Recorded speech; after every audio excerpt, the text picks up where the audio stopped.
ప్రార్థన మనకు ఎంతో దీవెనకరంగా ఆశీర్వాదకరంగా ఉంటుంది. సోదరులు కూడా మనకు వాక్యం చెప్పడానికి సిద్ధంగా ఉన్నప్పుడు కాకినాడ పట్టణం నుంచి మన మధ్యలోకి రావడం జరిగింది. చెప్పండి కొట్టి రాజేష్కి సంబంధించాము. వారికి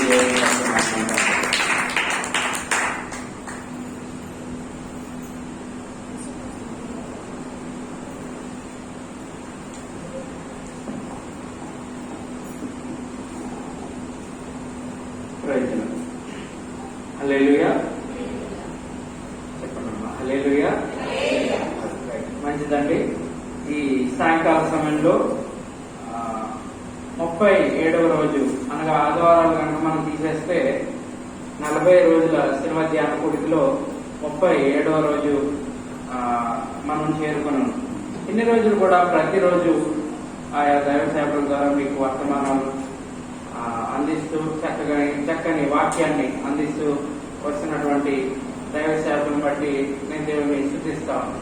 అదేవిధంగా మన సహోదరులు ఆల్బర్ట్ అయ్య గారు మాలాంటి వారిని ప్రేమించి మీకు మాలాంటి వాళ్ళ జీవితాల్లో జరిగిన అనుభవాల గురించి చెప్తూ లేదా మా జీవితాల గురించి మీకు తెలియజేస్తూ మా యొక్క సందేశాలను మీకు అందించాలని ఎంతగానో ప్రయత్నం చేస్తూ ఈ 40 రోజులు కూడా చక్కగా ఒక్కొక్క రోజు ఒక్కొక్క దైవ సేవను పిలిచి మీ అందరికీ చక్కని సందేశాలని అందిస్తా ఉన్నాం. ఆ సందేశాల ద్వారా మీరు బలపడుతూ ఉన్నారని మేము విశ్వసిస్తాము. గతంలో వచ్చిన మా సహోదరులందరూ కూడా కొంతమంది మాకు తెలిసిన వారి యొక్క సందేశాల ద్వారా మీరు ఎంతగానో బలపడ్డారని నేను నమ్ముతూ ప్రభువుని స్తుతిస్తాను. ఈరోజు కూడా మరి ఈ సమయంలో ఇక్కడికి ఆహ్వానించినందుకు అయ్యగారికి నా ప్రత్యేక వందనాలు తెలియపరుస్తా ఉన్నాను. అదేవిధంగా దేవుని వాక్యాన్ని వినాలని ఆసక్తితో ఈ రోజు మీ అందరికీ కూడా నా శుభాలు తెలియపరుస్తున్నాను. అలాగే ప్రతి దినం కూడా మమ్మల్ని పిలిచి మాకు ఆతిథ్యం ఇస్తున్నటువంటి జోసఫ్ గారికి ఆయన కూడా నా వందనాలు తెలియపరుస్తూ కొద్ది నిమిషాలు నేను దేవుల్లో ఏ విధంగా రక్షింపబడ్డాను కొద్ది నిమిషాలు క్లుప్తంగా ఒక 5-10 నిమిషాల లోపు నా యొక్క జీవిత విశేషాలను చెప్పి తర్వాత దేవుని వాక్యాన్ని సందేశాన్ని మీకు అందించడానికి నేను ప్రయత్నం చేస్తాను. రైట్. మేము మా కుటుంబంలో 3 బిడ్డలు అండి. నా పేరు రాజేష్. మా తమ్ముడు చెల్లి కూడా ఉన్నారు. నేనే ఇంటికి పెద్ద. నేను హైందవ కుటుంబంలో జన్మించాను. హైందవ కుటుంబంలో మాది పుట్టినప్పటి నుంచి క్రిస్టియన్ కుటుంబం అయితే కాదు. హైందవ కుటుంబంలో జన్మించినప్పుడు కొన్ని రోజులకి డాక్టర్ గారు అన్నారు, ఈ అబ్బాయికి నరాలు పనిచేయట్లేదు కనుక భవిష్యత్తులో కళ్ళు కనపడవు అని ముందుగానే చెప్పారు. ఎందుకంటే నా కళ్ళ యొక్క నర్వస్ సిస్టమ్ అనేది వీక్ గా ఉండడం వల్ల ఇక కళ్ళు భవిష్యత్తులో రావు అని డాక్టర్ గారు ముందే చెప్పారు. దాన్ని విని మా తల్లిదండ్రులు కానీ మా బంధువులు కానీ చాలా నిరుత్సాహపడినట్లుగా తర్వాత చెప్పారు. అదే కాకుండా ఏదో ఒక చిన్న ఆశతో చాలా చోట్ల పరీక్షలు చేయించి టెస్టులు చేయించి ఏదో రకంగా కంటి చూపు తెప్పించాలని చాలా ప్రయత్నం అయితే చేశారు, కానీ ఎక్కడ అది ఫలించలేదు. ఎందుకంటే దేవుని యొక్క ఏర్పాటు మనం దేవునిలో ఎదగాలి లేదా దేవుడు ఎవరిని ఎలా ఉంచాలో అది దేవుని యొక్క ప్రణాళిక తప్ప మనుషుల వల్ల అది సాధ్యమయ్యే పని కాదు. కనుక వారు ఎన్ని ప్రయత్నాలు చేసినప్పటికీ అందులో ఎలాంటి ఫలితం దక్కలేదు. ఒకనొక సందర్భంలో ఇలాగే చెకప్ కి హైదరాబాద్ ఇలాంటి పట్టణాలు తీసుకెళ్తున్నప్పుడు కొంతమంది స్టేషన్ లో ఫారినర్స్ కానీ ఇట్లాంటి వాళ్ళు కనబడి ఈ అబ్బాయి బాగున్నాడు, మాకు అమ్మేయండి, మాకు ఇచ్చేయండి, మాకు పిల్లలు లేరు, మేము పెంచుకుంటామంటే మేము ఎంత డబ్బు ఇస్తాం అంత డబ్బు ఇస్తామన్నా కూడా మా కుటుంబ సభ్యులు అంగీకరించలేదు. ఎందుకంటే కళ్ళు లేకపోయినా సరే ఏదో రకంగా మేము పెంచుకుంటాం, మేము తినే దాంట్లోనే ఒక ముద్దే ఏదైనా పెట్టి మేము పెంచుకుంటామని వారు కొన్ని సందర్భాల్లో చెప్పినట్లుగా. అదేవిధంగా మా అమ్మమ్మ అండి, మా అమ్మమ్మకి 4 ఆడపిల్లలు, 3వ కూతురు కొడుకు నేను. పైగా నాకు కళ్ళు లేకపోవడం వల్ల నా మీద ప్రేమ ఎక్కువ, గారాబం కూడా చేసేది. ఆ విధంగా నన్ను చాలా జాగ్రత్తగా చాలా బాగా పెంచేది. ఆ తర్వాత మా అమ్మమ్మ చనిపోయిన తర్వాత నేను మళ్ళీ మా తల్లిదండ్రుల దగ్గరికి వచ్చేయడం జరిగింది. ఆ తర్వాత నాకు కొంచెం మాదిరిగా దారి తెలుస్తూ ఉండేది. ఎప్పుడు ఇంట్లో ఉండడమేనా, మనం ఏం చేయలేమా అని ఆలోచన చేసుకుంటుంటే ఈ లోపు మా నాన్న ఉందండి, మా నాన్న వాళ్ళ అమ్మ. ఆమె అప్పటికే వృద్ధాప్య స్థితిలో ఉంది. అయితే వీటికి కళ్ళు లేవు కాబట్టి వీడిని బయటకు తీసుకెళ్తే ఎవరొకరు చూసి డబ్బులు ఇస్తారు అని నా ద్వారా డబ్బులు సంపాదించుకోవాలని ఆమె యొక్క ఆశ. అయితే నేను కూడా మా నాన్నమ్మతో వెళ్ళి చాలా చోట్ల కాకినాడలో ఉన్న ప్రతి వీధిలోని ప్రతి గుడి మాకు తెలుసండి, ప్రతి చర్చిలు మాకు తెలుసు. ఏ విధంగా తెలుసు అంటే ఆ రోజుల్లో మేము చేసిన పని అలాంటిది మరి. కాబట్టి దాని ద్వారా మాకు అన్ని సుపరిచితమే. కొన్ని రోజులకి మా నాన్నమ్మ చనిపోయింది. తర్వాత ఇది మా నాన్నమ్మ ఏదైతే చేసిందో అది నాకు బాగా అలవాటు అయిపోయింది. ఎందుకంటే ప్రతిరోజు ఉదయం వెళ్ళాలి, ప్రతి ఒక్కరి దగ్గర ఏదో ఒక రూపాయి అడుక్కోవాలి. నేను ఈ విషయం చెప్పడానికి ఎప్పుడు సిగ్గుపడినండి, ఎందుకంటే మనం చేసిందే మనం చెప్పుకోవాలి. కనుక మేము చిన్నప్పుడు సుమారు 5 నుండి 10 ఏళ్ల మధ్యలో నేను అడుక్కుని ప్రతిరోజు కాకినాడలో ఉన్నటువంటి ప్రతి వీధిలో కూడా అడుక్కుని జీవిస్తూ ఉండేవాడిని.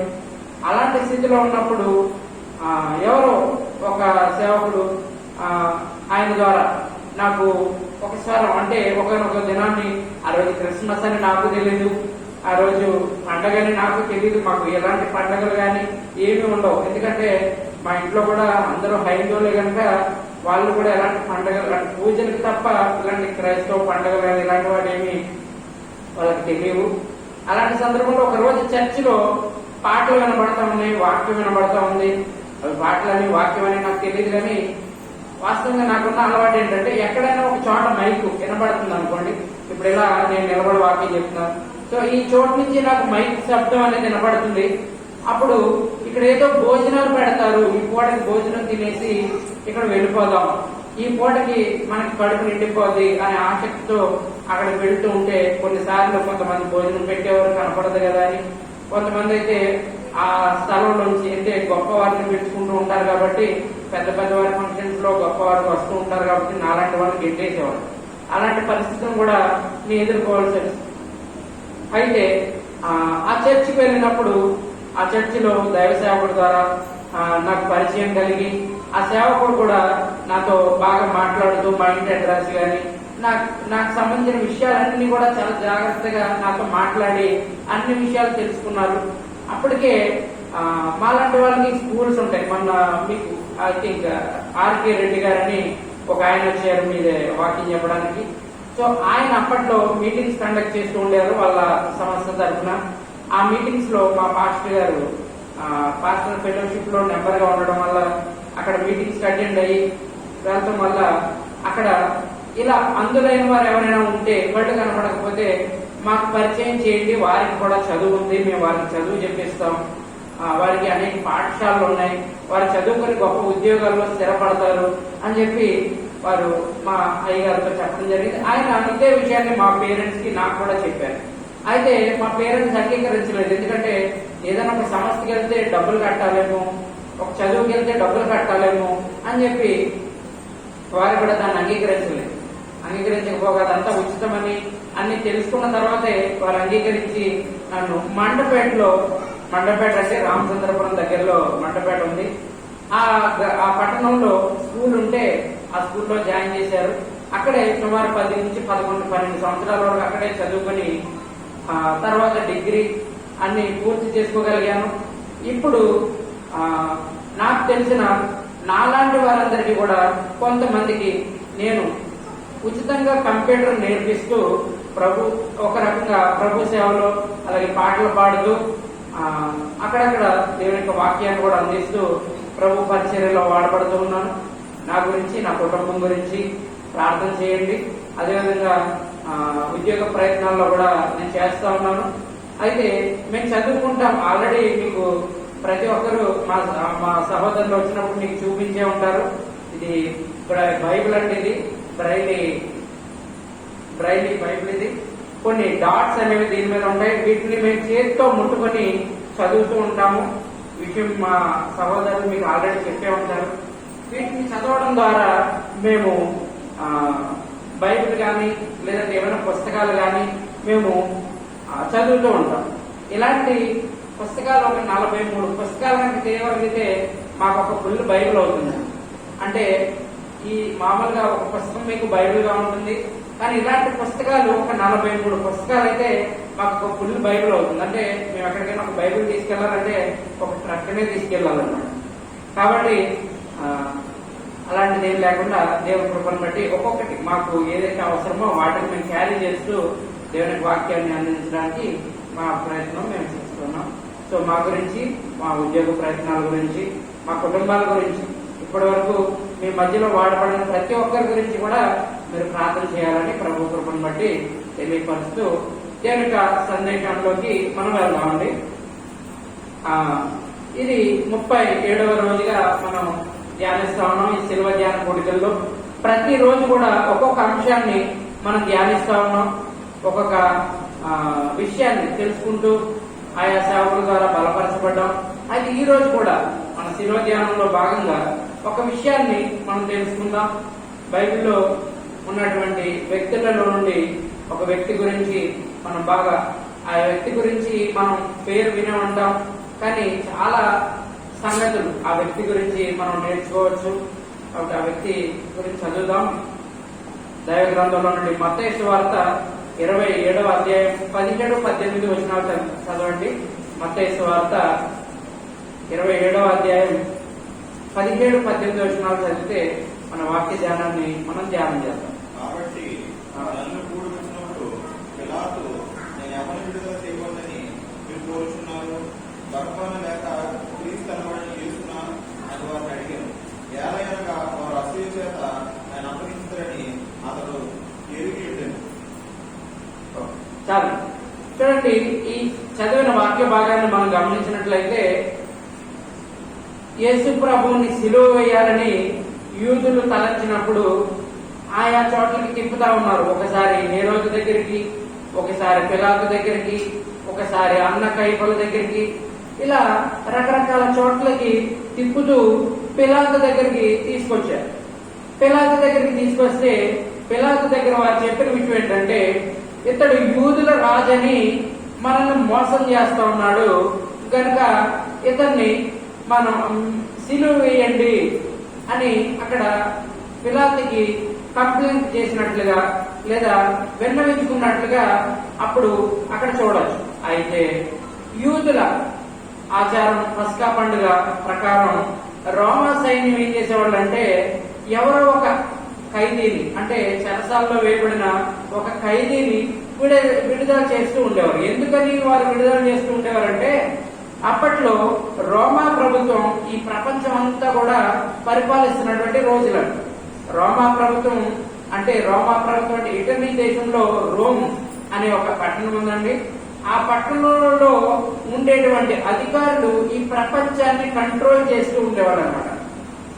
అంటే వాళ్ళు ఏదైనా ఆదేశించారనుకోండి, కింది స్థాయి ఉద్యోగులు అంటే మన దగ్గర ఉండేటువంటి అధికారులు వాటిని అమలు చేస్తూ ఉండేవాళ్ళు. సో అలాగే పిలాతు దగ్గరికి ఒక కేసు అనేది వచ్చింది. ఏంటి అదంటే, ఇతడు యూదుల రాజని తిరుగుతున్నాడు, మమ్మల్ని మోసం చేస్తున్నాడని యేసు ప్రభు మీద ఒక నేరారోపణ చేసి అక్కడ తీసుకొచ్చినట్లుగా చూస్తాం. అయితే యేసు ప్రభుని బాగా పరిశీలించిన తర్వాత పిలాతు తెలుసుకున్న విషయం ఏంటంటే, ఇతను ఎలాంటి నేరము చేయలేదు అని తెలుసుకున్నాడు. ఇతను ఎలాంటి నేరము చేయలేదు అని తెలుసుకున్నాడు. కానీ వారి సాటిస్ఫాక్షన్ కోసం కొన్ని కొరడా దెబ్బలు కొట్టించాడు. ఎవరి సాటిస్ఫాక్షన్ కోసం అంటే, అక్కడ ఉన్నటువంటి ఆ ప్రజల యొక్క తిరుగుబాటుని లేదా ప్రజల యొక్క అల్లరిని చల్లార్చడానికి లేదా ప్రజల్లో కొంత మంచి పేరు పొందడానికి యేసు ప్రభుని కొన్ని దెబ్బలు కొట్టించాడు. కొట్టించిన తర్వాత ఏమనుకున్నాడంటే, ఇతను మనం విడుదల చేద్దాం, యేసు ప్రభుని విడుదల చేద్దాం అని అనుకున్నాడు. అనుకుని అప్పటికే పేరు పొందిన ఖైదీ ఒక అతను ఉన్నాడు. ఎవరు అంటే అతని పేరు బరబ్బా. ఈ రోజు మనం బరబ్బా గురించి తెలుసుకుంటాం. ఎందుకంటే బరబ్బా అనేటువంటి వ్యక్తి బైబిల్లో అనే పేరు 10 సార్లు రాయబడిందండి. కొత్త నిబంధనలో 10 సార్లు ఈ బరబ్బా అనే పేరు 4 సువార్తల్లో కూడా ప్రస్తావించబడింది. దేవుడు ఎందుకు అతనికి అంత స్థానాన్ని ఇచ్చాడు? దేవుడు ఎందుకు ఈ బరబ్బాకి ఈ 4 సువార్తల్లో రాయబడేటువంటి ఆధిక్యతను కల్పించాడు అనేటువంటి విషయాన్ని మనం ధ్యానించాలి. అయితే ఈ పిలాతు యేసు ప్రభువును ఒకవైపు, బరబ్బాను ఒకవైపు నిలవబెట్టి మేము ఎవరిని విడుదల చేయాలి, యేసు ప్రభువునా లేక క్రీస్తు అనబడిన యేసునా లేదంటే ఈ బరబ్బానా అని అక్కడ ఉన్నటువంటి ఆ ప్రజల్ని అడుగుతా ఉన్నాడు. వాస్తవానికి పిలాతుకి యేసు ప్రభునే విడుదల చేయాలని ఉంది. యేసు ప్రభునే పిలాతు విడుదల చేసి ఆ బరబ్బాని చెరసాలలో పెట్టాలనేటువంటి ఆసక్తి. ఎందుకంటే ఈ బరబ్బా అనేవాడు చాలా మూర్ఖుడు లేదా తీవ్రవాది లాంటి వాడు. ఇప్పుడు మనం ఉగ్రవాదుల గురించి చెప్పుకుంటాం కదండి, అలాగే ఉగ్రవాదులు లాంటి వాడే ఈ బరబ్బా అనేటువంటి వ్యక్తి కూడా. అందుకని వీళ్ళిద్దరిని తీసుకొస్తే ఒకవేళ బరబ్బాను కనుక ఉంచేసుకుని యేసు ప్రభుని విడుదల చేయమంటారేమో ప్రజలు అని చెప్పి అతన్ని తీసుకొచ్చినప్పటికీ అక్కడ ప్రజలందరి మాట ఒకటే, ఏంటంటే వీరిని సిలువ వేయాలి, మాకు బరబ్బాను మాత్రమే విడుదల చేయాలి. ఎందుకంటే వారి మనసులో అసూయ ద్వేషం అనేది నిండిపోయింది. ఎందుకంటే ఎలాగైనా సరే ఇతన్ని సిలువ వేయించాలి. చూడండి, యేసు ప్రభుని వారు విడుదల చేయకూడదని వారు కోరుకుంటున్నారు. యేసు ప్రభు వారికి ఎప్పుడు అవసరం అంటే రొట్టెలు పెట్టేటప్పుడు వారికి అవసరం, లేదంటే దయ్యాలు పోగొట్టేటప్పుడు వారికి అవసరం, లేదంటే చనిపోయిన వారిని బ్రతికించేటప్పుడు యేసు ప్రభు వారికి అవసరం. కానీ పర్టికులర్ టైం వచ్చేసరికి యేసు ప్రభుని వారు కోరుకోవట్లేదు. యేసు ప్రభుని వారు మాకు యేసు క్రీస్తుని విడుదల చేయమని వారు అడగట్లేదు. ఎందుకనంటే వారు అసూయ చేత నిండిన వారు కనుక అనగా వారి ఆలోచన సరైనది కాదు. వారు ఆ బరబ్బాలను నేను అనుకుంటాను ఏంటంటే వారికి కూడా బరబ్బాకు ఉన్నటువంటి ఆలోచనలతో నిండుకొని ఉంటారు అని నేను ఆలోచన చేస్తాను ఈ విషయంలో. అయితే వాస్తవానికి ఇది జరగడం అనేది ఒక ప్రణాళిక. కానీ వారికి ఏమాత్రం కూడా ఏ నేరమో చేయలేనటువంటి యేసుక్రీస్తు మీద వారికి జాలి అనేది లేదు. అయితే బరబ్బాను మాకు విడుదల చేయండి అంటే ఇక పిలాతు చేసేదేమీ లేక బరబ్బాను విడుదల చేయడం జరిగింది. అయితే యేసు ప్రభుని సిలువ వేయడం జరిగింది. తర్వాత బరబ్బాని విడుదల చేయడం జరిగింది. అయితే ఈ బరబ్బా గురించి మనం కొన్ని విషయాలు లేదా బరబ్బా జీవితంలో జరిగిన కొన్ని సన్నివేశాలు లేదా బరబ్బా ఎవరు ఎలాంటి వాడు అనేది బైబిల్లో 4 సువార్తల్లోనూ ప్రకటించబడింది.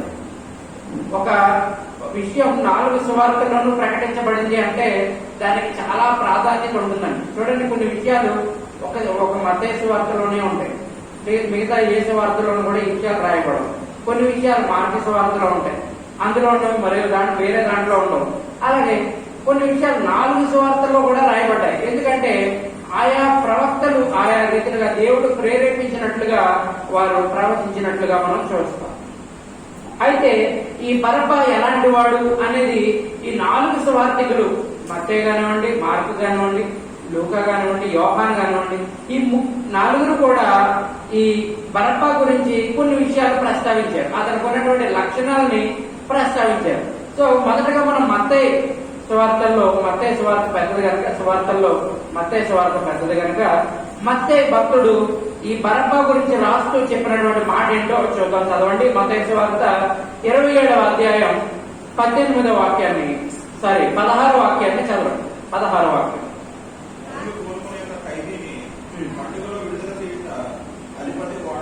అధిపతికి వాడక ఆ కాలమందు బరబ్బాను ప్రసిద్ధుడై ఒక ఖైదీని చెరసాలలో ఉండేది. చాలండి. చూడండి, పస్కా పండుగ సందర్భంగా ఒక ఖైదీని విడుదల చేయడం అనేది వారికి వాడక.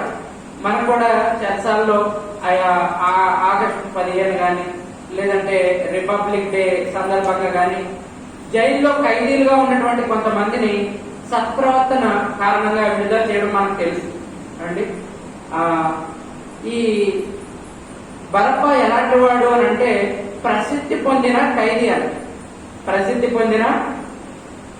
అంటే క్రూరత్వం కలిగిన వాడు, అంటే బాగా పేరు పొందినటువంటి ఖైదీ అన్నమాట. ఏ విధంగా పేరు పొందిన వాడు అని అంటే అతను చేసేటువంటి క్రియలను బట్టి లేదా అతను ప్రజల్లో ఈ రోమా ప్రభుత్వం పట్ల చూపించిన వ్యతిరేకతను బట్టి కావచ్చు, అతని పట్ల ప్రభుత్వానికి లేదంటే అక్కడ ఉన్నటువంటి కొంతమంది అధికారులకి అతని మీద ఒక రకమైన ఇంప్రెషన్ వచ్చింది. ఎందుకంటే అతను తప్పుడు దారిలో వెళ్తూ పేరు సంపాదించుకుంటూ ఉన్నాడు, లేదా ప్రజల్ని ఆ ప్రభుత్వం మీద కొసిగలుగుతూ, లేదా అల్లరికి కారణపడవుతూ అతను పేరు పొందాడు అనమాట. చూడండి, కొంతమంది కొన్ని పరిస్థితుల ద్వారా పేరు సంపాదించుకుంటూ ఉంటారు. ఒక్కొక్కరికి ఇప్పుడు మనం మంచి మార్గంలో పేరు సంపాదించుకోవడం అనేది మంచిదే, కానీ చెడ్డ మార్గంలో మనం పేరు సంపాదించుకోవాలి అని అనుకుంటే అది దాన్ని బైబిల్ ఎంత మాత్రం కూడా ప్రోత్సహించింది. కాబట్టి బర్బా ఎలాంటి వాడు అంటే ప్రసిద్ధి పొందిన ఖైదీ, అనగా పేరు పొందిన వ్యక్తే, కానీ ఆ పేరు అతనికి మంచి మార్గంలో లేదు. అసలు బర్బా అంటే ఏంటంటే, బర్ అంటే కుమారుడు, అబ్బా అంటే తండ్రి, అంటే తండ్రి యొక్క కుమారుడు. అతని పేరు మంచిదే, కానీ అతని ప్రవర్తన మంచిది కాదు. కాబట్టి అతనికి ఉన్న మంచి పేరుతో ఎంతో మందిని ఈ ప్రభుత్వం మీద కావచ్చు, లేదంటే ప్రజల మీద కావచ్చు, వ్యతిరేకతని ఏర్పరుస్తూ ఈ పట్టణాల్లో అల్లరిని రేపుతూ ఉండేవాడు అని మత్తయి భక్తుడు రాశాడు. మనలో కూడా చాలా మంది పేరు పొందాలని చాలా కార్యక్రమాలు చేస్తూ ఉంటాం. మనకి మంచి పేరు రావాలి అని చాలా మంచి మంచి కార్యక్రమాలు చేస్తూ మనం పేరు సంపాదించుకుంటాం. అది ఓకే, గాని కొంతమంది అయితే చెడ్డదారిలో వెళ్ళి పేరు సంపాదించుకునే వాళ్ళు లేకపోలేదు. చూడండి, మనకి సినిమాలో నటించే వాళ్ళు చాలా మంది, మనం ఒకవేళ వాస్తవం కొంతమంది సినిమా చూడకపోయినా తెలుసు. ఎందుకంటే వారి పేరు పొందేటువంటి విధానం ఏ విధంగా ఉంటుందంటే, పూర్తిగా బట్టలు వేసుకుంటే మమ్మల్ని ఎవరు చూడట్లేదని పొదుపుగా బట్టలు ధరిస్తూ వారు సమాజంలో మంచి పేరు తెచ్చుకోవడానికి, లేదా పేరు ప్రసిద్ధి పొందడానికి, లేదా ప్రఖ్యాతి పొందడానికి ప్రయత్నం చేస్తూ ఉంటారు. ఒక సినిమాకి సంబంధించిన వ్యక్తి కానీ, లేదా ఒక క్రీడలకు సంబంధించిన వ్యక్తి కానీ, వారు చేసేటువంటి కొన్ని చెడ్డ పనుల వల్ల పేరు సంపాదించుకుంటూ ఉంటారు. అలాంటి వాడే ఈ బరబ్బా కూడా. తనకి పేరైతే ఉంది కానీ ఆ పేరు అంత మంచిది కాదు. తన ప్రవర్తన వల్ల ఆ పేరు అది చెడ్డది. ప్రసిద్ధి పొందిన ఖైదీలు, చూడండి, ఖైదీలు చాలా మంది ఉంటారు, కానీ ప్రసిద్ధి పొందిన ఖైదీలు అంటే కొంతమంది మాత్రమే ఉంటారు. కాబట్టి ఈ బరబ్బా కూడా ప్రసిద్ధి పొందిన ఖైదీ అని మత్తయి భక్తుడు సెలవిస్తా ఉన్నాడు. అయితే ఒక సందర్భంలో ఒకసారి ఏం జరిగిందంటే, 2015 సంవత్సరంలో ఈ విషయం జరిగిందండి. బార్సిలోనా అంటే ఇది ఫ్రాన్స్ దేశానికి దగ్గరగా ఈ పట్టణం ఉంది. అక్కడి నుంచి ఒక ఫ్లైట్ అనేది టేకప్ అయ్యి జర్మనీకి వెళ్లాల్సి ఉంది. అయితే ఆ ఫ్లైట్ అనేది టేకప్ చేసి వాస్తవంగా ఫ్లైట్ టేకప్ చేస్తున్నప్పుడు చిన్న ఫ్లైట్ అంటే తక్కువ దూరం ఉందనుకోండి, 1-2 పైలట్స్ ఉంటారు. ఎక్కువ దూరం ఉందనుకోండి, 4 నుంచి 5 పైలట్స్ ఉంటారు. కాబట్టి ఈ జర్మనీకి వెళ్లే దూరం తక్కువ కనుక అక్కడి నుంచి 2 పైలట్స్ ఈ ఫ్లైట్ లో ప్రయాణం చేస్తా ఉన్నారు. అయితే ఈలోపు కొంత దూరానికి వచ్చేసరికి ఈ ఫ్రాన్స్ దేశం దగ్గరకు రాగానే ఒక పైలట్ ఫ్లైట్ ని కూల్ చేసి సుమారు 150 మంది చచ్చిపోవడానికి కారణమయ్యాడు. అతనితో పాటు ఆ ఫ్లైట్ లో ఉన్న వాళ్ళందరూ కూడా చచ్చిపోయారు. అయితే అతను చచ్చిపోయేటప్పుడు తన ఫ్రెండ్ కి కానీ, వాళ్ళ కుటుంబ సభ్యులకి ఒక మెసేజ్ పెట్టాడు. ఏంటంటే, రేపు వచ్చేట అన్ని పేపర్లో కూడా నా పేరు మారుమరుగుపోతుంది అని పేరు పెడితే వాళ్ళు అనుకున్నారట, ఏదైనా ఈ ఎయిర్లైన్స్ లో పనిచేస్తున్నాడు కనుక ఏదైనా బహుమతి ఇస్తారేమో, లేదంటే ఏదైనా సన్మానం చేస్తున్నారేమో అని అనుకుంటే, ఇతను ఆ విధంగా కాకుండా ఆ ఫ్లైట్ లో ఉన్న అంతమందిని చంపేసి తను కూడా చచ్చిపోయాడు. అంటే ఆత్మహత్య చేసుకున్నాడు ఒక రకంగా. అయితే ఇంకో పైలట్ ఉంటాడు కదా, అంటే అతను ఆ సమయంలో అక్కడ లేకపోవడం వల్ల ఆ ప్రమాదం ఏర్పడింది. ఒకవేళ అతను ఉంటే ఇతని ప్రయత్నాన్ని లేదా ఇతని పనిని ఆపేవాడు. ఈ విధంగా పేరు సంపాదించుకోవాలి, లేదా నా పేరు అందరి నోట్లో ఉండాలి, లేదా నా పేరు ఆయా మీడియాలోనూ లేదా పేపర్లోనూ ఉండాలి అని చాలా మంది చాలా ప్రయత్నాలు చేస్తూ ఉంటారు. అలాంటి ప్రయత్నాలు ఎప్పటికీ ఫలించవు. ఒకవేళ ఈ రోజు లోకం దృష్టిలో మీ పేరు మంచిదే కావచ్చు, కానీ దేవుని దృష్టిలో అది మంచిది కాదు. కాబట్టి బరబ్బా చెడ్డ పేరు కలిగిన వ్యక్తి. పేరైతే ఉంది కానీ అతని ప్రవర్తన మంచిది కాదు. అలాంటి ప్రవర్తన మనకి ఉండకుండా ఉండాలని ఈ యొక్క వాక్యం మనకు నేర్పిస్తుంది. సరే, ఇప్పుడు మత్తయి భక్తుడు చెప్పినటువంటి మాటని మనం ధ్యానం చేశాం.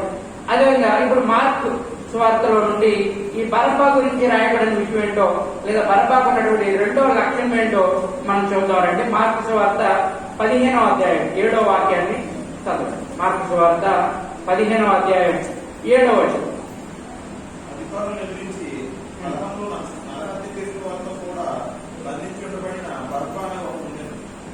చాలండి, చూడండి, అధికారుని ఎదిరించి నరహత్య చేసే వాళ్ళతో కూడా ఈ బరబ్బా ఉన్నాడు. ఏమంటే అంతే కదండి. ఇప్పుడు నరహత్య చేసేటప్పుడు ఒక వ్యక్తిని నరికాడు అనుకోండి, ఆ వ్యక్తికి ఎవరైతే సహకారం అందించారో లేదా ఆ వ్యక్తి వెనకాల ఎవరైతే ఉన్నారో వాళ్ళు కూడా దానికి బాధ్యత వహించాల్సిందే. అయితే ఈ అధికారులను ఎదిరించేటువంటి ఆ పనిలో ప్రజలను పురికొల్పుతూ లేదంటే నరహత్య చేసేటువంటి వారిలో ఇతను కూడా నరహత్యకు ఒక సూత్రధారిగా ఇతను ఉన్నాడు. నేను అనుకుంటాను ఇతని హస్తం లేకుండా ఎవరు కూడా ఇలాంటి నరహత్యలు కానీ కలహం కానీ ఇలాంటివి చేసి ఉండేవారు కాదేమో అని అనుకుంటా ఉన్నాను. అలాంటివన్నీ కూడా ఇతని దగ్గరుండి నడిపించేవాడేమో అని నేను అనుకుంటాను. అయితే లూకా భక్తుడు కూడా ఇంకా కొంచెం క్లారిటీగా రాస్తా ఉన్నాడు. లూకా సువార్త నుంచి మనం ధ్యానం చేద్దాం. లూకా సువార్త చూడండి, లూకా సువార్త 23వ అధ్యాయం 19వ వచనంలో ఇదే విషయాన్ని లూకా భక్తుడు ప్రస్తావిస్తూ ఒక మంచి మాట రాస్తూ ఉన్నాడు. చూడండి, బరబ్బా ఎలాంటి వాడు అనేటువంటి ఒక లక్షణాన్ని లేదా బరబ్బా యొక్క లక్షణాన్ని తెలియపరుస్తూ రాస్తున్నాడు. చూడండి, చదవండి అదే వాక్యాన్ని. వీడు పట్టణంలో జరిగిన అల్లరి నిమిత్తము నరహత్య నిమిత్తము చెరసాలలో వేయబడినవాడు. చాలండి, ఈ బరబ్బాట పట్టణంలో జరిగిన ఒక అల్లరి నిమిత్తము చెరసాలలో వేయబడిన వాడని, నరహత్య నిమిత్తం అంటే పట్టణంలో జరిగిన అల్లరి కావచ్చు, ఆ అల్లరిలో జరిగే ఆ గొడవల వల్ల కానీ కొంతమంది చూడండి, ఏదైనా చిన్న గొడవ జరిగితే చాలు కత్తెలని అవన్నీ ఇవన్నీ తెచ్చుకుని నరుక్కుంటూ ఉంటారు. కాబట్టి అలాంటి సైన్యంలో లేదా అలాంటి సమావేశంలో గుంపులో ఈ బరబ్బా అనేవాడు ఉన్నాడు. అందుకే ఇతని పేరు బాగా ప్రసిద్ధి పొందిందని మత్తయి భక్తుడు రాసుంటాడు బహుశా. అయితే ఇతను అల్లరి చేస్తా ఉన్నాడు, అంటే జనాల్ని ప్రభుత్వం మీదకి తిరగబడతా ఉన్నాడు. అదేవిధంగా ఎన్నో హత్యలు చేస్తూ నరహంతకుడుగా చలామణి అవుతా ఉన్నాడు. ఈ రోజున బరబ్బానే కాదు, మనం కూడా నరహంతకులమే. ఒక వ్యక్తిని కత్తితో పొడిచినంత మాత్రాన నరహంతకులు కాదండి. మనం అనేక మందిని మన మాటలతో హింసిస్తూ ఉంటాం, మన మాటలతో పొడుస్తూ ఉంటాం, మన మాటలతో ఇతర వ్యక్తులని బాధపడుతూ ఉంటాం. అది కూడా ఒక హత్య. ప్రభు అన్నాడు, నీ సహోదరుని చూచి ద్రోహి అని అంటే కనుక అది నరహత్య. ఒక రకంగా ఒక స్త్రీని తప్పుడు ఆలోచనతో కనుక చూస్తే అది తప్పే అని బైబిల్ సెలవిస్తా ఉంది. కాబట్టి నరహత్య అనేది లేదా ఒక మనిషిని కత్తితో పడవడం వల్లనో లేదంటే ఏ ఒక వస్తువులతో కొట్టడం వల్లనో కాదు, మన మాటల ద్వారా మనం ఇతర వ్యక్తులని హింసించడం ద్వారా కూడా అది ఒక నరహత్య. చూడండి, ఈ రోజున చాలా కుటుంబాల్లో సమాధానం లేకపోవడానికి ఇవే కారణం. భర్త అంటే భార్యకు పడదు, భార్య అంటే భర్తకు పడదు. భార్య మాటలు భర్త వినరు, భర్త మాటలు భార్యలు వినరు. కాబట్టి వాళ్ళు ఏం చేస్తూ ఉంటారంటే ఇతర వ్యక్తుల దగ్గర, అంటే తన స్నేహితుల దగ్గర లేకపోతే పక్కింటి వాళ్ళ దగ్గర మా ఆయన ఇలాంటి వాడని భార్య చెప్పడం, లేదంటే మా ఆవిడ ఇలాంటిదని భర్త చెప్పడం, ఈ విధంగా ఒకరి గురించి ఒకరు చెప్పుకుంటూ లేదా ఒకరి క్యారెక్టర్ ఒకరు బ్యాడ్ చేసుకుంటూ వారి యొక్క పరువుని తీసుకుంటా ఉన్నారు. అంటే వారి మాటలతో వారి జీవితాలను వారే పురంగా తీసుకుంటా ఉన్నారు. ఈ రోజున మనం కూడా అదే పరిస్థితిలో ఉన్నామేమో ఒకసారి మనం ఆలోచన చేసుకోవాలి. మన మాటలతో ఎవరినైనా మనం బాధపడుతున్నామా? మన మాటలతో ఎవరినైనా మనం హింసిస్తా ఉన్నామా? మన మాట ఇతరులకి ఆశీర్వాదకరంగా ఉందా లేదా ఇతరులను బాధ పెట్టే విధంగా మన మాట ఉందో మనం పరిశీలించుకోవాలి. చూడండి, 64వ కీర్తనలో మంచి మాటలు రాయబడి, ఈ మాటలు చదవండి. 64వ కీర్తన 3వ వచనాన్ని చదవండి ఒకసారి. 64వ కీర్తన 3వ వచనం.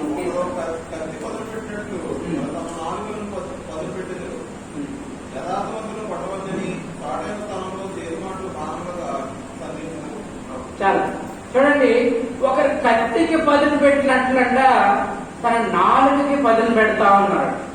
చూడండి, నాలుక పదును పెట్టడండి అంటే నాలుకని ఏదైనా ఒక గచ్చి మీదో లేదంటే ఒక గోడ మీద గీయగలమా? గీసి పదును పెడదామా? నాలుకని తీసుకుంటాం కానీ నాలుక మనం పదును పెట్టడం ఏంటంటే మన మాటల ద్వారా మన నాలుక మనం పదును పెడదాం. అంటే మన మాటలు అనేవి వచ్చే పరిస్థితిని బట్టి లేదా మనం మాట్లాడే మాటను బట్టి అవి ఏ విధంగా ఉంటాయి, లేదా అది కఠినమైన మాటలా లేదంటే మంచి మాటలా అనేటువంటిది ఉంటుంది. కాబట్టి మన నాలుక ఇతరులకు ఆశీర్వాదకరంగా ఉండాలి కానీ ఇతరులని ద్వేషించేటట్లుగా లేదా ఇతరులని హింసించేటట్లుగా మాటలతో హింసించేటట్లుగా మన యొక్క నాలుక అనేది ఉండకూడదు. ఇంకా కింద రాస్తూ యథార్థవంతుల్ని కొట్టాలని చెప్పేసి చాటైన స్థలముల్లో చేదైన మాటలు అంటే కఠినమైన మాటలండి. చూడండి, కొంతమంది మాట్లాడితే చాలా మనసుకి ఎంతో బాధ కలుగుతూ ఉంటుంది. అసలు మాటలు తట్టుకోలేము మనం. కాబట్టి అలాంటి మాటలని బాణాలుగా విసురుతూ వారు ఏం చేస్తారంటే మనుషుల్ని గాయపరుస్తారు. 8వ వచనంలో రాస్తా ఉన్నాడు, అలాంటి వారికి ఏం జరుగుతుందంట, ఒకవేళ ఆ మాట కనుక రాయకపోతే వారు ఇంకా చెలరేగిపోతారు. సరే, ఆ మాట చదవండి. 8వ వాక్యం.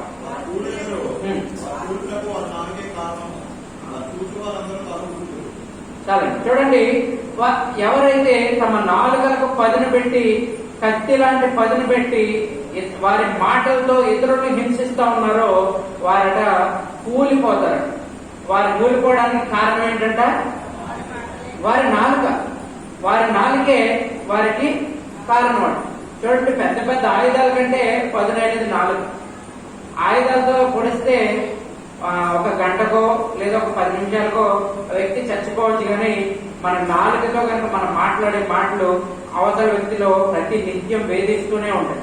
పలానా వ్యక్తి ఇలా అన్నారు, పలానా వ్యక్తి ఇలా అన్నారు, నా పొరపాటు ఏమీ లేదు, అయినప్పటికీ వాళ్ళు ఎందుకు ఇలా అన్నారు అని వారి మనసులో వారు ఎంతో కురింగిపోతారండి. అలాంటి పరిస్థితిని మనం ఏ వ్యక్తులకి తీసుకురాకూడదు. కాబట్టి మన నాలుకని మనం జాగ్రత్తగా కాపాడుకుంటూ మనం ఏం చేద్దామంటే ఇతరులకు ఆశీర్వాదకరంగా మనం ఉందాం. తర్వాత బరబ్బలో ఉండేటువంటి 3వ అలవాటు ఏంటో మనం చూద్దామండి. మత్తయి సువార్తని మనం చదివాం. మార్కు సువార్త, మార్కు భక్తుడు ఈ బరబ్బా గురించి ఒక సర్టిఫికేట్ రాశాడు. అలాగే యోహాను భక్తుడు ఏం రాస్తున్నాడో ఇతని గురించి మనం చూద్దాం. చదవండి. లూకా గారు కూడా మనకి చక్కగా ఇతని గురించి ఒక సర్టిఫికేట్ అనేది ఇవ్వడం జరిగింది. యోహాను భక్తుడు కూడా ఈ బరబ్బా అనేటువంటి ఒక ప్రసిద్ధ ఖైదీ గురించి ఏం రాస్తున్నాడో చదవండి. యోహాను సువార్త 18వ అధ్యాయం 40వ వచనాన్ని చదవండి. 18వ అధ్యాయం యోహాను సువార్త 18వ అధ్యాయం 40వ వచనం.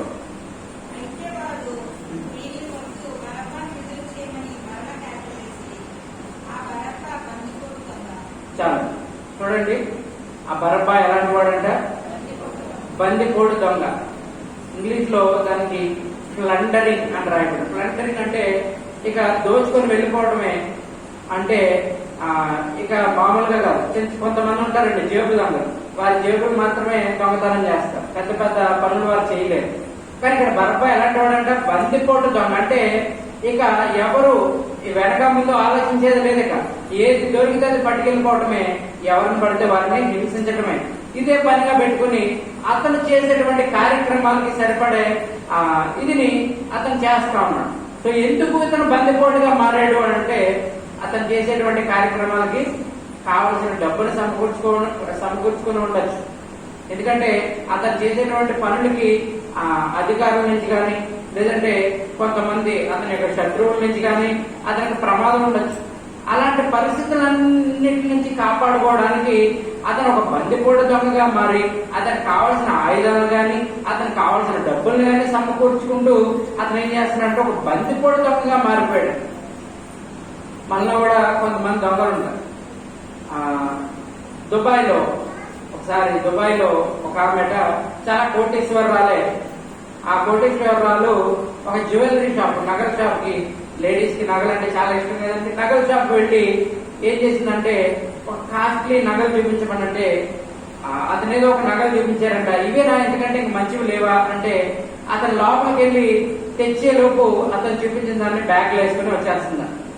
అయితే అక్కడ సీసీ కెమెరాలు ఉంటాయనే విషయం మరి ఆవిడ మర్చిపోయిందో, లేదా తనకు ఆ విషయం గుర్తులేదో, లేదా బంగారం చూడగానే ఆ విషయం గుర్తుకు రాలేదో తెలియదు, కానీ వచ్చేస్తుంటే ఈలోపు పోలీసు వాళ్ళు ఆమెను పట్టుకుంటే, ఎందుకు నన్ను పట్టుకుంటున్నారంటే ఆ కెమెరాలో జరిగిన విషయాలంతటిని కూడా ఆమె చూపిస్తే ఆమె అంటే ఊరికినే సరదాగా తీసుకున్నాను అంటే, అయితే సరదాగా కూడా జైలుకి వచ్చేయమని ఆమెని అరెస్ట్ చేసిన తర్వాత ఆమెను విడిపించడానికి వారి బంధువులకి చాలా సమయం పట్టిందండి. చూడండి, ఇలాంటి పరిస్థితుల మధ్యలో కొంతమంది ఉంటా ఉన్నారు. కొంతమంది చట్ట ప్రవర్తన ద్వారా పేరు సంపాదిస్తున్నారు. కొంతమంది ఏం చేస్తారంటే మాటల ద్వారా ఇతరుల్ని హింసిస్తూ ఉన్నారు. కొంతమంది వారి యొక్క అలవాట్ల ద్వారా ఇతరుల్ని లేదా మోసం చేస్తా ఉన్నారు. ఈ బరబ్బా కూడా అలాంటి వాడి, ఒక బందిపోటు దొంగ. అంటే ఏకంగా ఇతరుల్ని ఏం చేస్తా ఉన్నాడంటే దోచుకుంటా ఉన్నాడు అన్నమాట. ఇతరుల మీద పడి తనకు కావాల్సినంత దోచుకుంటూ సంపాదించుకుంటా ఉన్నాడు. ఈ రోజున కూడా చాలా మంది అలాంటి పరిస్థితిలో ఉన్నారండి. చాలా మంది దొంగతనం చేస్తూ, కొంతమంది లేక దొంగతనం చేస్తే, కొంతమంది వారికి కోట్లు ఆస్తున్నా సరే వారి అలవాటు ప్రకారం దొంగతనం చేస్తాం. కాబట్టి అలాంటి పరిస్థితిలో మనం ఉండకూడదని ప్రభు కృపను బట్టి తెలియపరుస్తుంది. చూడండి, ఈ బరబ్బా ఈ ప్రభు విడుదల చేసిన తర్వాత, అనగా ప్రభు శిలువ మరణానికి వచ్చిన 24 గంటల్లో మొట్టమొదటిగా రక్షింపబడిన వ్యక్తి ఈ బరబ్బాయే. చూడండి, ఒకవేళ యేసు ప్రభు గనక ఆ రోజున శిలువ వేయబడకపోతే బరబ్బానే చంపాల్సింది. కల్వరి కొండ మీద మనం 3 శిలువలు చూస్తాం. ఒకటి, 2 దొంగలు మధ్యలో ప్రభు వేలాడారు. ఒకవేళ ప్రభు గనక ఆ రోజున శిలువ వేయబడకపోతే ఆ మధ్యలో 3వ వ్యక్తిగా బరబ్బా ఉండేవాడు. ఆ మధ్యలో 3వ వ్యక్తిగా బరబ్బను సిలువ వేసేవాడు. అయితే ప్రభు సిలువ వేయబడాలనే ప్రణాళిక నెరవేర్చేటప్పుడు మొట్టమొదటిగా రక్షింపబడిన వ్యక్తి ఎవరైనా ఉన్నారంటే అది బరబ్బానే. ఆ తర్వాత మనం రక్షింపబడ్డాం. అంటే మన తప్పుల నిమిత్తం ఆయన సిలువ వేయబడ్డాడని మనం చెప్పుకుంటా ఉన్నాం. అయితే బరబ్బా తప్పుల నిమిత్తం కూడా ప్రభు సిలువ వేయబడ్డాడు. అయితే ఈ విధంగా బరబ్బా రక్షణ పొందాడు. ఆ తర్వాత బరబ్బా గురించి మనం బైబిల్లో ఎక్కడ వెతికినా దొరకదు. కానీ కొంతమంది అభిప్రాయం ప్రకారం, కొంతమంది పండితులు కానీ, బైబిల్ చదివిన వారు కానీ, వారి ఆలోచన ప్రకారం బరబ్బా ఏమై ఉంటాడు అంటే, కొంతమంది ఏమో యేసు ప్రభు నా బదులు, లేదా యేసు క్రీస్తు నా బదులు సిలువ వేయబడ్డాడు కదా అని చెప్పి మనసులో దాచుకుని ఏదో మళ్ళీ తన మొదటి స్థితికి వచ్చి ఉంటాడా అని కొంతమంది ఆలోచన. అంటే ఇదివరకు ఏమేమి తప్పులు అయితే చేశాడో అదే చేసి ఉంటాడేమో అని మరికొంతమంది ఆలోచన. మరికొంతమంది యేసుక్రీస్తు నా వల్ల బలి అయిపోయాడు కనుక అని తన మనసులో దాచుకుని ఏదో ఒక పని చేసుకుని బతికేద్దాం అనుకుని ఉంటాడని కొంతమంది. లేదంటే యేసు ప్రభు నా బదులు, అనగా నా ద్వారా నేను బలవలసిన శిలువకి యేసు ప్రభు బలి అయి ఉంటాడని, బలి అయ్యాడని, అతను ఒక సాక్షిగా, ప్రభు కొరకు ఒక సాక్షిగా తిరిగి ఉంటాడని మరికొంతమంది ఈ బరబ్బా గురించి కొంతమంది అభిప్రాయాలను వ్యక్తం చేశారు. వాస్తవంగా మనం కూడా ఆలోచిస్తే ఈ 3వ పని బరబ్బా చేసి ఉంటే బాగుండేది అని మనం ఆలోచన చేస్తాం. ఒకవేళ నిజంగా అతను చేయలేదు అనడానికి కూడా ఆస్కారం లేదు. ఎందుకంటే నా కోసం ఏమి చేయని వ్యక్తి సిలువ బలి అయ్యాడు కనుక అతని గురించి నేను ప్రకటించాలి అని బరబ్బా తర్వాత పశ్చాత్తాపడి ఉంటాడు. ఒక విషయం ఏంటంటే, యేసు ప్రభు సిలువ వేయబడుతూ గొల్గొతా కొండకి తీసుకువెళ్తున్నటువంటి సందర్భంలో కొంతమంది యేసు ప్రభువును వెంబడించిన గుంపు ఉన్నారండి. స్త్రీలు కానివ్వండి, కొంతమంది పశ్చాత్తాపంతో యేసు ప్రభు వెనకాల వెళ్ళారు. వారిలో ఈ బరబ్బా కూడా ఉండొచ్చు. ఎందుకంటే నా కోసం ఏమీ తెలియని వ్యక్తి నా కోసం బలి అయిపోతా ఉన్నాడు అని ఒక పశ్చాత్తాప హృదయంతో ఈ బరబ్బా వెళ్ళి ఉండదు. ఈ రోజున ప్రభు కూడా ఆశించేది అదే. నువ్వు ఎన్ని తప్పులు చేసినా సరే, ఇప్పుడు నీకు అవకాశాన్ని దేవుడు ఎందుకు ఇస్తున్నాడంటే అది పశ్చాత్తాపడాలని. ఒక్కసారి కనుక మనం పశ్చాత్తాపడితే దేవుడు తన కుమారులుగా మనం అంగీకరించడానికి సిద్ధంగా ఉన్నాడు. ఈ బరబ్బా విషయంలో జరిగింది కూడా అదే. యేసు ప్రభు సిలువ వేయబడిన తర్వాత కొంతమంది, ఒక అతను తన చరిత్రలో రాశాడండి. ఏంటనంటే అది బరబ్బా అట యేసు ప్రభు చనిపోయిన తర్వాత కొంత దూరం, ఒక 4 రోజుల పాటు ప్రయాణం చేసి ఒక చోటకు వెళ్ళిపోయి ఒక గ్రామంలో ఉంటే అక్కడ ఒక స్త్రీ, ఒక విధవరాలు, భర్త లేడు ఆమెకి. ఆ స్త్రీ ఈ బరబ్బాని కొంతకాలం పోషించినప్పుడు ఆ ఇంట్లో 3 ఆడపిల్లగా ఒక అబ్బాయి. వాళ్ళతో పాటు ఈ బరబ్బా కూడా పడి తింటా ఉన్నాడు వాళ్ళతో పాటు. అయితే రోమా గవర్నమెంట్ అప్పట్లో ప్రభుత్వం చేస్తా ఉంది కనుక ఈ ఎవరైతే ఈ ఇంట్లో ఉండేటువంటి పెద్ద కుమారులు కానీ లేదా ఇంట్లో ఎవరైనా కుమారులు ఉంటే వారిని తీసుకెళ్లి కఠినమైన పనులు వారు చేయించుకుంటా ఉండేవారు. అలాగే ఈ బరబ్బా అనే వ్యక్తి కూడా ఆ ఇంట్లో ఉండేటువంటి ఆ కొడుకు తరపున ఒక పనిలోకి, అంటే రాగి గనులు, అంటే రాగి తీస్తారు కదండి, ఆ గనుల్లో పని చేయడానికి ఆ ఇంటి తరపున ఒక కొడుకుగా అక్కడికి వెళ్లి మళ్ళీ తిరిగి రాని ప్రదేశాలకు వెళ్ళిపోయాడని కొంతమంది తన చరిత్రలో అభిప్రాయాల ప్రకారం రాసుకుని ఉంటాడు. అయితే చూడండి, బరబ్బా చివరి దశలో మార్పు పొంది ఉండవచ్చు, కానీ అతను మొదట్లో చేసిన పనులన్నీ కూడా పనికిమాలిన పనులే. ఈ రోజున మనలో కూడా అలాంటి పనికిమాలిన పనులు చేసేవాళ్ళు లేకపోలేదండి. కనుక వాటిని మనం సరిదిద్దుకొని మనం దేవుడి మీద విశ్వాసంతో పశ్చాత్తాపడితే అప్పుడు దేవుడు మనం క్షమించి తద్వారా దేవుడు మనకు ఆశీర్వాదాన్ని కలుగజేస్తాడు. అందుకే కీర్తనకారుడు అంటాడు, తన అతిక్రమములకు పరిహారం నొందినవాడు ప్రాయశ్చిత్తం నొందినవాడు ధన్యుడని, తన పాపానికి ప్రాయశ్చిత్తం నొందినవాడు ధన్యుడు అని అక్కడ 32వ కీర్తనలో రాయబడింది. కనుక మన అతిక్రమాలు పోవాలి అని అంటే, మన పాపాలని ప్రాయశ్చిత్తం చేయబడాలంటే పశ్చాత్తాపడి ప్రభు దగ్గరికి మనం వచ్చినట్లయితే తద్వారా మనం దేవునికి ఆశీర్వాదాన్ని పొందుకుంటాం. ఉన్నతమైన స్థితిలో మనం దేవుని ద్వారా ఉంచబడతాం. కనుక అలాంటి విషయాన్ని మనందరం మనసులో పెట్టుకుని దేవుని యొక్క వాక్యానికి దగ్గరగా ఉంటూ దేవుని యొక్క వాక్యానికి అనుకూలంగా మనం జీవిస్తూ ఆయన వాక్యానికి తగినట్లుగా మనం జీవించి ఆయన కృపకు పాత్రలు అవుదాం. అలాంటి కృపను దేవుడు మనందరికీ అనుగ్రహించి ఆశీర్వదిస్తున్నాం.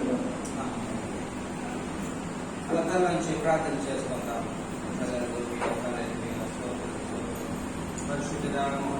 సర్వోన్నతుడా, సర్వశక్తిమంతుడా, విన్న వాక్యానుసారమైన జీవితాన్ని నేను మాకు దయచేసి ప్రార్థిస్తున్నాను.